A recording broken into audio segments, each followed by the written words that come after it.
عبداللہ بن عباس رضی اللہ تعالیٰ عنہ کہتے ہیں کہ رسول اللہ صلی اللہ علیہ وآلہ وسلم نے صدقہ فطر صائم کو لغو اور بیہودہ باتوں سے پاک کرنے کے لیے اور مسکینوں کے کھانے کے لیے فرض کیا ہے، لہذا جو اسے عید کی نماز سے پہلے ادا کرے گا تو یہ مقبول صدقہ ہوگا، اور جو اسے نماز کے بعد ادا کرے گا تو وہ عام صدقات میں سے ایک صدقہ ہوگا۔ سنن نبی داؤد حدیث نمبر 1609۔ رسول اللہ صلی اللہ علیہ وسلم نے فطر کی زکوٰۃ صدقہ فطر 1 سا کھجور 1 سا جو فرض قرار دی تھی، غلام، آزاد مرد،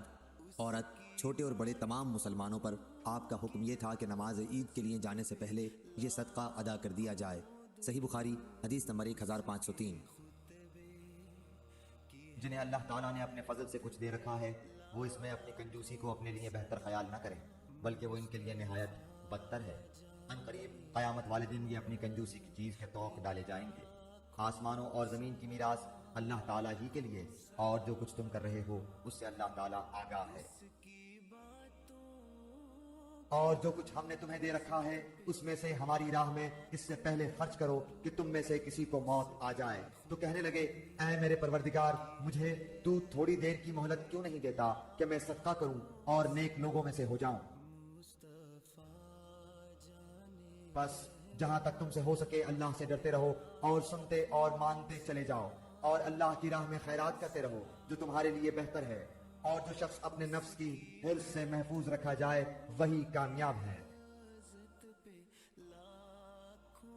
جو لوگ اپنا مال اللہ تعالیٰ کی راہ میں خرچ کرتے ہیں پھر اس کے بعد نہ تو احسان جتاتے ہیں نہ ایذا دیتے ہیں، ان کا اجر ان کے رب کے پاس ہے، ان پر نہ تو کچھ خوف ہے نہ وہ اداس ہوں گے۔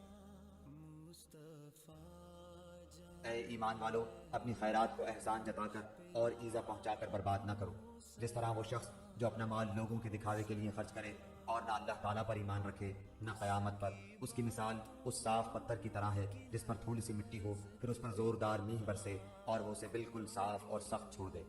ان ریاکاروں کو اپنی کمائی میں سے کوئی چیز ہاتھ نہیں لگتی، اور اللہ تعالیٰ کافروں کی قوم کو سیدھی راہ نہیں دکھاتا۔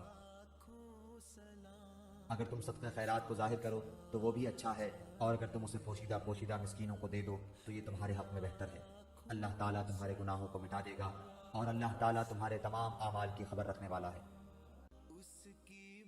جو لوگ اپنے مالوں کو رات دن چھپے کھلے خرچ کرتے ہیں ان کے لیے ان کے رب تعالیٰ کے پاس اجر ہے، اور نہ انہیں خوف ہے اور نہ غمگینی۔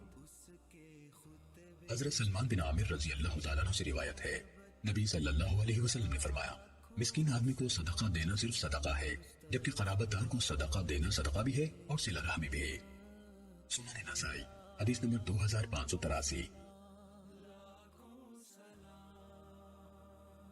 حفص بن عاصم نے ابو ہریرہ رضی اللہ تعالیٰ عنہ سے روایت کیا ہے، انہوں نے نبی کریم صلی اللہ علیہ وسلم سے کہ آپ نے فرمایا کہ 7 طرح کے آدمی ہوں گے جن کو خدا اس دن اپنے سائے میں جگہ دے گا جس دن اس کے سائے کے سوا اور کوئی سایہ نہ ہوگا۔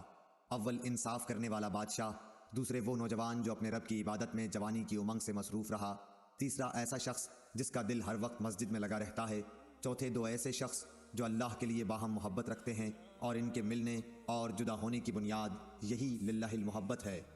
پانچواں وہ شخص جسے کسی باعزت اور حسین عورت نے برے ارادے سے بلایا لیکن اس نے کہہ دیا کہ میں خدا سے ڈرتا ہوں، چھٹا وہ شخص جس نے صدقہ کیا مگر اتنے پوشیدہ طور پر کہ بائیں ہاتھ کو بھی خبر نہیں ہوئی کہ داہنے ہاتھ نے کیا خرچ کیا، ساتواں وہ شخص جس نے تنہائی میں اللہ کو یاد کیا اور بے ساختہ آنکھوں سے آنسو جاری ہو گئے۔ صحیح بخاری حدیث نمبر 660۔